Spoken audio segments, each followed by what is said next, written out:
Povedz mi, láska, povedz mi len, prečo zo všetkých dní si pamätám len jeden deň, čo nebol dokonalý. Stal sa ním až keď sme sa spoznali. Takže čuste lidi, my vás opět zdravíme po, dalo by se říct, po roce. No, po 364 dnech, protože tentokrát to není 10. května, ale 9. května, takže doražte víceméně zítra, což je 9. května, a ne 10. května. A je to sobota mimochodem, abyste mohli jako vědět. Jo, pro ty, no přesně tak, je to sobota, je to sobota, už to není v sobotu, ale je to letos v sobotu. Jak vidíte, tak opět máme 8. května.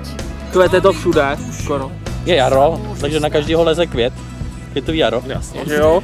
A jak vidíte, stejně jako loni, chlapci to neřešej a jedou bomby a stavějí si tady pódia. Ale to asi vypípneš, to co teďka řeknu, že jo?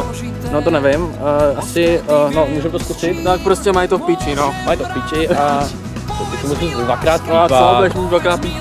No dobře, a tady vidíte opět Gambarinos Excellent Stage a tady vodka Nikola Stage. To je to menší, stage, ta menší stage. To je ta menší stage. Ta je větší. Ta je větší, jo? Kdybyste nevěděl jako rozdíl, jo? No, tak co pak o rozdíl nejde, ale co letos přibylo? To přibylo. Přibylo, že máme tady Kubana Honey Bar Stage, která je vlastně... Má pravdu ten pán? Jo, tak občas jakoby nekecám, chápeš, prostě, že... Ale ten má pěkný kolej a je chci, asi mu to ukradnu. No, kdyby zmizeli, tak o tom nevíme, ale to je vedlejší, ale víš co, já občas třeba nekecám, já třeba občas říkám nějakou pravdu, takže jakoby můžeme se těšit prostě celkový přípravy, tak když tady nějaký záběr, teda přípravy, já blbnu, těšíte se prostě na Majáles. Přípravy jsou teď, Majáles je zítra, chápeš? No, mi to všechno vlastně splývá, protože... No prostě jsme dneska vyhráli v hokej 4-0 a on je z toho celý mimo. Ano, a já vám musím říct jednu věc, 10. května hrajou Češi a Němci, jo. to je zítra. No, 10. května není zítra, prosím vás, je 9. května. Hlavně doražte a... To tam nedávej, to jsem řekl. Jinak se můžete těšit na kapely, jako je třeba Mandraže, Rybičky 48, 100 zvířat, Skyline a Sabráš.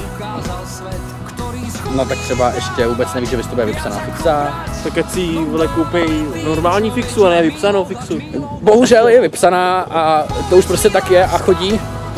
Každopádně zdravím Mardio, líbila se mi jeho videopozvánka, omlouvám se předem, že jsem to nestihl nějak fouknout. Zabil brácho. Takže brácho si zabil. A tady ještě jenom, abyste věděli, tak vám ukážeme tu, jak se tomu říká, tutu. Přesně tu. Tutu? Ano. Jo, jinak zvětšený záchody. Tady. Zvětšený záchody, tamhle.